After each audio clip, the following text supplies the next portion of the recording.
Wabarakatuh. Selamat siang, salam sejahtera kita semuanya. Yang sama-sama kita hormati, kita banggakan Bapak Menko Perekonomian, rekan-rekan para jurnalis, teman-teman media, baik dari media cetak, media elektronik, media online. Hari ini seperti biasa, setiap tanggal 5 pada bulan setelah triwulan berikutnya, pemerintah sudah merilis pertumbuhan ekonomi untuk triwulan pertama 2023. Tadi pagi Kepala BPS sudah menyampaikan beberapa angka-angka rilis dari komponen PDB. Nah, siang hari ini Bapak Menko Perekonomian berkenan menyampaikan beberapa penjelasan lebih rinci dari angka-angka tersebut. Kemudian nanti teman-teman mungkin kita buka sesi tanya jawab, tapi khusus terkait dengan masalah pertumbuhan PDB ini. Kami mohon, kami persilahkan Bapak Menko Perekonomian. Terima kasih. Assalamualaikum warahmatullahi wabarakatuh. Salam sejahtera bagi kita semua, teman-teman media cetak, media elektronik. Rangka Idul Fitri ini kami mohonkan maaf lahir dan batin. Pertama, kita lihat di awal tahun 2023 ini tantangan ekonomi global masih berat. Kita lihat dampak inflasi relatif masih tinggi. Kemudian yang kedua tentunya harga komoditas terus melemah dan ekonomi global cenderung untuk mengalami risiko perlambatan. Kita ketahui Amerika masih meningkatkan tingkat suku bunga dan tentu geopolitik belum berakhir. Kita ketahui baru-baru ini juga NATO akan membuat perwakilan di Jepang. Ya, eskalasi geopolitik di Indo-Pasifik meningkat. Namun demikian tadi sudah diumumkan bahwa di triwulan pertama pertumbuhan ekonomi kita masih tumbuh kuat, yaitu 5,03%, dan tumbuh ini dibandingkan tahun lalu juga ada peningkatan 0,01, dan patut dicatat bahwa pertumbuhan ekonomi Indonesia dalam 6 kuartal berturut-turut di atas 5%. Jadi ini menunjukkan bahwa ekonomi kita solid. Kita lihat juga pertumbuhan daripada penyerapan tenaga kerja sebesar 3 juta orang dibandingkan Februari tahun 2022, dan juga terjadi penurunan tingkat pengangguran sebesar 0,41 juta dari 8,4 juta menjadi 7,9 juta orang. Dari sisi demand, ini seluruh komponen pengeluaran mengalami pertumbuhan positif. Kita ketahui kinerja ekspor tumbuh 11,68% secara year on year. Kemudian konsumsi rumah tangga tumbuh sebesar 4,54% secara year on year. Dan daya beli PMTB tumbuh sebesar 2,11% secara year on year. Dan pemerintah juga kembali tumbuh di 3,99%. Artinya pertumbuhan serapan anggaran relatif juga baik. Dari sisi supply dari lapangan usaha, sektor industri pengolahan ini masih sebagai kontributor terbesar dari PDB sebesar 18,57% dan tumbuhnya positif sebesar 4,43%. Yaitu industri otomotif atau alat angkut, industri logam atau hilirisasi, industri makanan minuman, dan juga berbagai industri yang sifatnya produktif. Dari pertumbuhan sektor lapangan usaha, transportasi dan warehouse atau pergudangan tumbuh 15,93%, dan akomodasi makanan minuman tumbuh 11,55%. Nah, ini tentu seiring dengan dihentikannya PPKM di akhir tahun lalu sehingga mobilitas masyarakat meninggi. Dari sektor perdagangan tumbuh 4,88%, tentu belanja retail dan penjualan kendaraan bermotor mendominasi dan juga industri perbengkelan. Sedangkan perdagangan besar dan eceran tumbuh 4,43%, terkait juga dengan perdagangan mobil dan sepeda motor tumbuh sebesar 6,88%. Kami juga lihat sektor pertanian konsisten tumbuh di angka 0,34% secara year on year. Kemudian sektor konstruksi juga tumbuh sebesar 0,32% dan pengadaan listrik dan gas sebesar 2,60% secara year on year. Secara spasial seluruh wilayah tumbuh positif. Pertumbuhan Pulau Jawa di bawah pertumbuhan nasional yaitu 4,96%. Kalimantan di atas nasional yaitu 5,7%, 5,79%. Sulawesi 7% secara year on year. Sumatera 4,79%. Yang menarik juga Bali Nusa Tenggara tumbuh 4,74%. Maluku Papua tumbuh sebesar 1,95% secara year on year. Pertumbuhan semakin baik dengan beberapa indikator kelihatan mengalami perbaikan, yaitu indikator daripada tingkat inflasi. Kita berhasil menurunkan inflasi di angka 4,33% dan ini turun dari bulan Maret 4,97%. Tentu gerakan nasional pengendalian inflasi pusat yang terus dijalankan bersama Bank Indonesia, kita lihat memberikan hasil yang positif dan terutama di dalam bulan Ramadan dan Idul Fitri kita lihat sektor keuangan tetap resilient dan cukupnya likuiditas di dalam negeri juga menjadi faktor penting untuk pembangunan Indonesia secara nasional dan secara inklusif. Nah, kalau kita lihat prospek secara nasional ke depan masih tetap kuat. Beberapa hal yang menjadi indikator adalah indeks keyakinan konsumen. Ini masih di angka di atas 100, yaitu 123,3. Kemarin juga baru dirilis PMI manufaktur. Ini juga kita konsisten di atas 50, yaitu kemarin naik di 52,7%. Kemudian dari sektor eksternal kita lihat surplus transaksi berjalan dan cadangan devisa terus naik ke 145,2 miliar dolar. Neraca perdagangan selama 35 bulan berturut-turut surplus. Di Maret surplus sebesar 2,91 miliar US dollar dan obligasi juga yieldnya melandai. Dan nilai tukar rupiah dan IHSG terus menguat dan rasio utang terhadap PDB berada dalam level aman.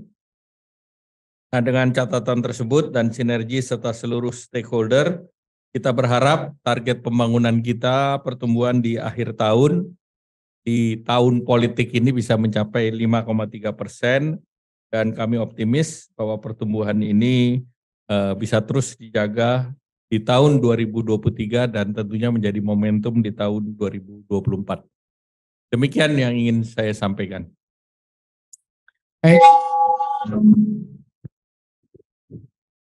Baik, terima kasih Bapak Menko Perekonomian. Tadi sudah menyampaikan secara lengkap pertumbuhan ekonomi kita di kuartal 1 2023 ini, baik dari sisi supply maupun dari sisi demand, dari sisi pengeluaran. Mungkin mohon izin Pak, kalau berkenan singkat ada beberapa. Silakan. Pak Aryo, mungkin silakan kalau ada yang mau tanyakan. Silakan. Kalau jelas.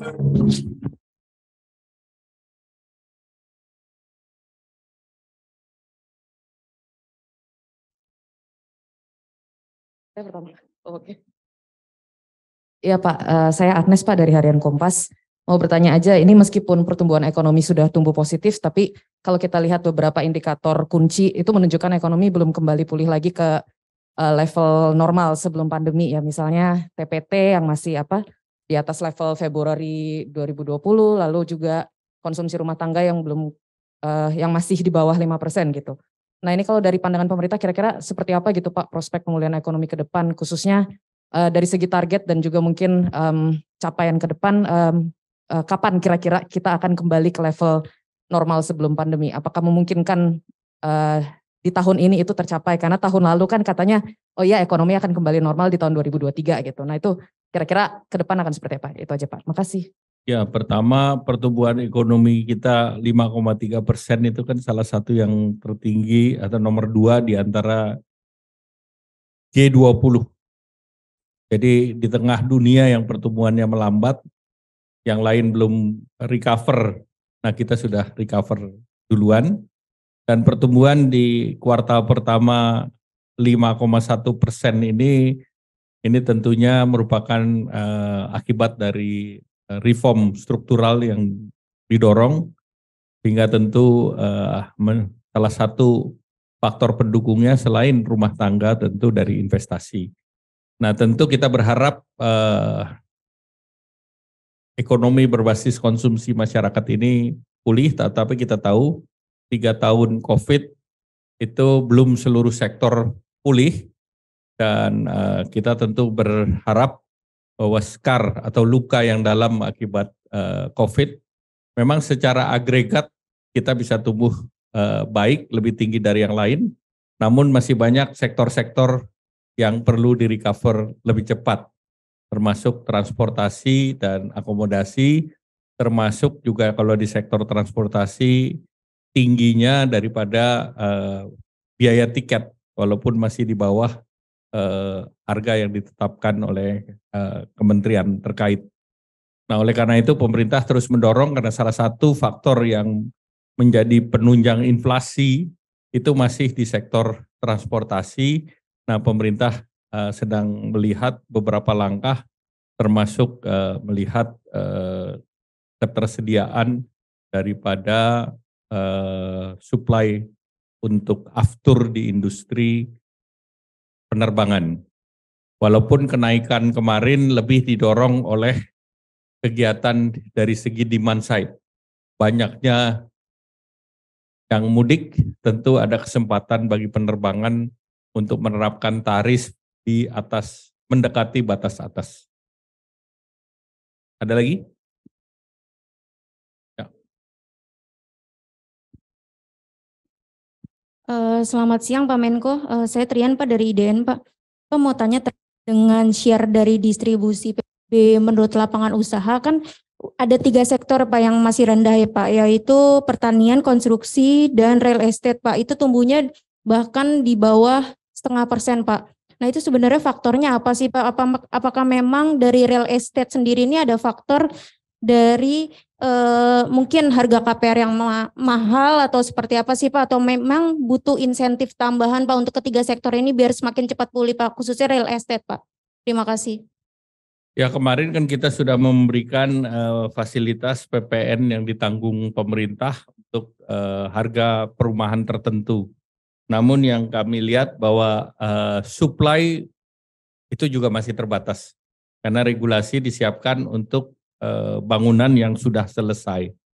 Sehingga tentu untuk membangun properti itu makan waktu lebih dari 1 tahun. Sehingga dengan demikian tentu dari supply side-nya yang kita akan terus dorong.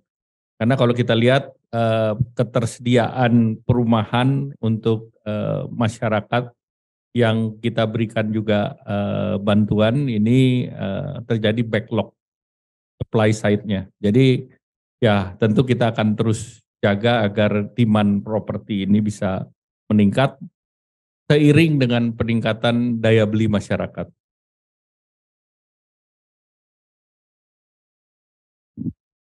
Siang Pak, saya Aziz dari Kata Data Pak. Saya mau tanya Pak, ini kan kebijakan soal subsidi kendaraan motor listrik sudah berjalan. Nah ini seberapa efektif ini akan mendongkrak pertumbuhan ekonomi ke depan. Terus yang kedua, kalau misalkan kita melihat secara spasial kan pertumbuhan tertinggi di kuartal pertama ini kan di Maluku Utara dan Sulawesi Tengah Pak, itu sampai 2 digit. Nah itu tapi itu tidak lepas dari industri pertambangan dan penggalian gitu Pak, yang cukup dominan gitu di perekonomian mereka. Nah, bagaimana pemerintah menjamin bahwa pertumbuhan ekonomi di 2 daerah itu sustain gitu Pak, tidak terlalu bertumpu di pertambangan dan penggalian. Itu aja Pak, makasih.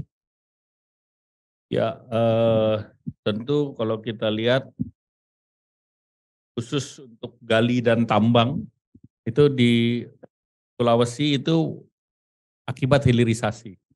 Hilirisasi bukan gali dan tambang. Hilirisasi adalah sektor manufaktur.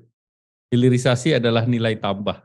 Jadi kalau membangun industri nikel, industri stainless steel, nah itu adalah industri manufaktur. Kemarin di Maluku Utara juga naik karena memproses daripada nikel menjadi NPI. Nah itu karena didorong oleh investasi, maka dia akan tumbuh. Nah tentu sustainability akan lebih tumbuh kalau industrinya adalah nilai tambah. Kita tahu bahwa di panjang utara Jawa, industrinya manufaktur dan tidak ada yang digali. Jadi itu yang menunjukkan bahwa industri yang berbasis manufaktur akan terus sustain. Itu yang didorong di Maluku dan di Papua. Kemudian tentu yang terkait dengan sektor lain, kita juga akan terus tumbuh. Kita lihat seperti di Sumatera basisnya adalah kebun. Kebun itu kemarin sempat harganya naik, kemudian flat dan relatif turun. Sehingga pertumbuhannya di bawah nasional. Yang berbasis pertambangan itu murni ada di Kalimantan. Nah Kalimantan kemarin tumbuhnya juga sedikit di atas nasional, yaitu 5,79%. Di Kalimantan ada 2, kebun dan tambang. Baik, terima kasih. Selamat sore Pak, Stefano dari Reuters Pak. Pertanyaan pertama Pak, untuk mencapai yang tadi Bapak bilang kan optimis 5,3 di akhir tahun Pak. Ada nggak Pak kebijakan mungkin yang baru yang ingin diimplementasikan untuk mendorong dari sisi untuk pertumbuhan ekonominya itu Pak? Atau mungkin ada kebijakan yang sementara ditahan dulu untuk menjaga konsumsi atau investasi gitu Pak?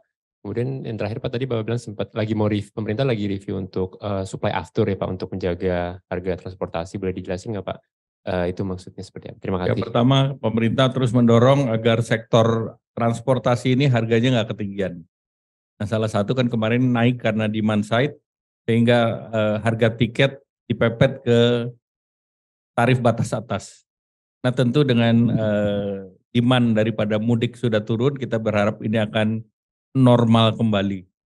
Nah, di samping itu salah satu yang ongkos 70% daripada tiket itu kan di aftur. Nah tentu kita bandingkan harga aftur Indonesia dibandingkan negara lain. Nah kalau negara lain bisa murah, cara apa yang kita bisa lakukan agar aftur kita juga kompetitif? Karena kalau enggak, bagian besar refuelingnya di Singapura. Jadi pesawat masuk ke Indonesia dia enggak refueling. Nah ini yang kita akan perhatikan. Nah kedua tentu yang ke depan kebijakan yang sedang kita dorong adalah yang paling jangka pendek ada penerapan devisa hasil ekspor. Nah, kenapa ini kita perlukan? Karena kita lihat Amerika masih menaikkan tingkat suku bunga. Kalau kita tidak mengambil langkah, maka potensi capital flight tinggi. Nah, kalau potensi capital flight tinggi tentu akan berdampak terhadap stabilitas rupiah, sehingga devisa hasil ekspor ini dalam waktu dekat akan segera diluncurkan. Ya, oke ya, cukup ya. Masih. Baik, terima kasih Bapak Menko Perekonomian, terima kasih teman-teman seluruh jurnalis, media cetak, media online maupun media elektronik. Terima kasih. Wassalamualaikum warahmatullahi wabarakatuh. Waalaikumsalam.